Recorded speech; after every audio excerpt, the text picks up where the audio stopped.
तो सोमवार को जो दिल्ली में ब्लास्ट हुआ है, गाड़ी के अंदर जो ब्लास्ट हुआ है, दरअसल वो गाड़ी यहीं इसी पार्किंग में खड़ी थी। आप देखिए कि ये वही लाल किले की पार्किंग है जहां पर 3 घंटे तक वो गाड़ी खड़ी हुई थी। आप इधर देखेंगे, अगर राइट में देखेंगे तो यहीं से इस गाड़ी ने एंट्री की थी और यहां से ये गाड़ी जब एंटर होती है तो फिर यहीं पर किसी लेन में वो गाड़ी खड़ी रहती है और उसके बाद 3:19 पर ये गाड़ी पार्क होती है यहाँ और फिर 3 घंटे लगभग आप सोचिए 6:47 तक ये गाड़ी यहीं पर पार्क रहती है और फिर ये उसके आगे वाले गेट से वहाँ से निकलकर इसी तरफ से, इसी एरिया से ये गाड़ी बाहर की तरफ आती है। फिर लगभग 7 से 8 मिनट बाद गाड़ी के अंदर ब्लास्ट हो जाता है।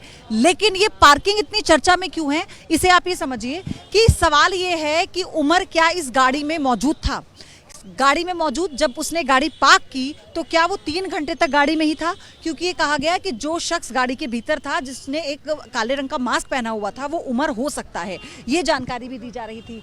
लेकिन अब ऐसे में सवाल ये है कि क्या वो जो एक्सप्लोजिव से भरी गाड़ी थी वो इसी पार्किंग में खड़ी थी और उस वक्त उसमें पूरा वो एक्सप्लोजिव था, वो विस्फोटक था। और सबसे बड़ी बात ये कि यहाँ पर उसकी एंट्री हुई तो हुई कैसे, अगर पार्किंग में गाड़ी खड़ी है और ये पूरा जो जोन है ये वीआईपी जोन भी कहलाता है, ये डेंजर जोन भी कहलाता है। आप देखिए ना, लाल किला जो धरोहर है और देश की राजधानी दिल्ली के बीचों बीच ये वो पार्किंग है जहां पर गाड़ियां घंटों भी खड़ी रहती हैं और कई कई दिनों तक भी खड़ी रहती हैं। तो ऐसे में तो फिर यहाँ पर जो चेकिंग है वो कितनी सघन थी, वो कैसे तलाशी यहाँ पर ली गई, कैसे एंटर किया गया, क्या डिग्गी को चेक किया गया था, क्या ऐसा कोई प्रोसेस था, इसे लेकर भी अभी कई ऐसे सवाल हैं जो खड़े होते हैं। ओवैस मेरे सहयोगी है हमारे साथ।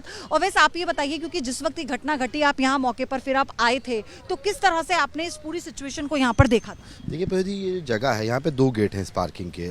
बताया जाता है कि सोमवार के दिन ये जो पार्किंग है ये बंद रहती है, लेकिन बंद पार्किंग के अंदर में गाड़ी कैसे गई, सबसे बड़ा सवाल तो यही है। और आप साफ देख सकते हैं कि सुनहरी मस्जिद जो है वो बिल्कुल ठीक सामने है।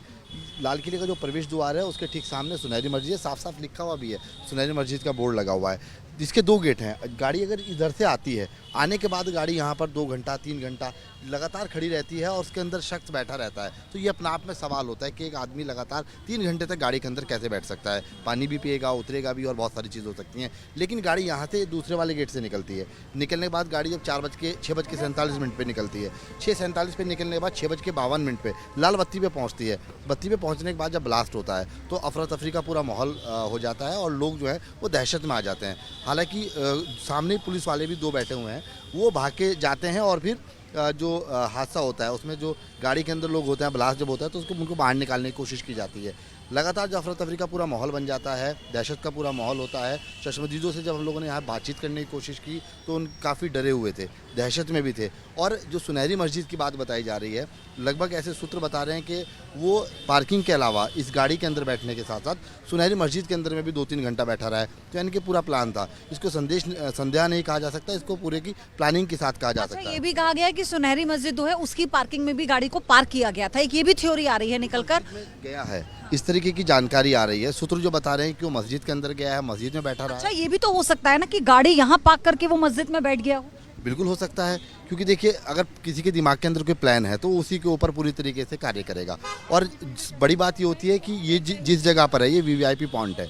इस पॉइंट की अगर बात की जाती है तो यहाँ पे लगातार पुलिसकर्मी भी तैनात रहते हैं। गाड़ी के अंदर में सामान आने के बाद बैठना, लगातार 3 घंटे तक बैठे रहना।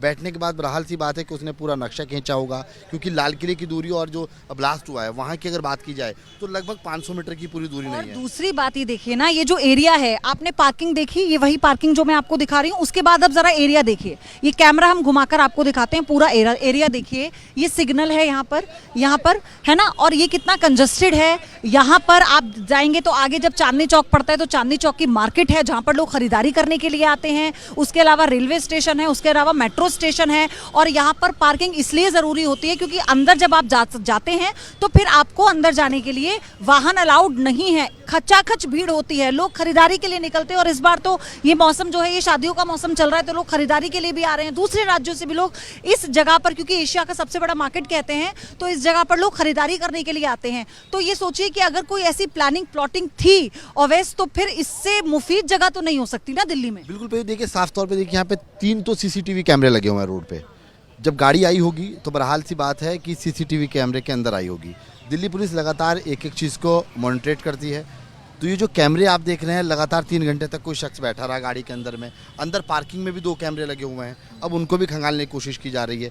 एक एक सुराग पुलिस इकट्ठा करते नजर आती है। लेकिन सामने की अगर बात की जाए, 200 मीटर भी नहीं है, जामा मस्जिद का गेट नंबर 1 आ जाता है। वहीं बराबर में चांदनी चौक की मार्केट है, 2 मंदिर बिल्कुल बराबर में है। दिल्ली का लाल किला है, जो एक देश की धरोहर है, प्रतीक है, जहाँ से देश के प्रधानमंत्री 15 अगस्त 26 जनवरी को झंडा फहराते हैं और बड़े बड़े संदेश देते हैं, लोग उसको सुनते हैं। और इसे टारगेट करने का रीजन क्या हो सकता है? हमने कहा ना, क्यों जो इसके तार हैं ये जुड़ रहे हैं आप पुलवामा से, क्यों इसके तार जो जुड़ रहे हैं वो एक ऐसे फरीदाबाद मॉड्यूल से जुड़ रहे हैं? ये इसलिए बड़ा सवाल है क्योंकि एक पार्किंग से शुरू हुई ये कहानी अब जांच में कहां तक जाती है ये देखना होगा। क्योंकि यहां पर अगर उमर था तो क्या फिर उसे किसी ने देखा था? सवाल ये भी है। और क्या उसने अगर गाड़ी अपनी इसी पार्किंग में पार्क की थी और सुनहरी मस्जिद में जाकर अगर उसने थोड़ी देर के लिए आराम भी किया हो या फिर अपने लोगों से बात भी की हो, तो फिर इसके भी क्या कोई इनपुट्स मिले हैं और इस दिशा में जो जांच है वो आगे कैसे बढ़ती है, यही इस वक्त बहुत बड़ा सवाल बना हुआ है। और सबसे बड़ी बात यह है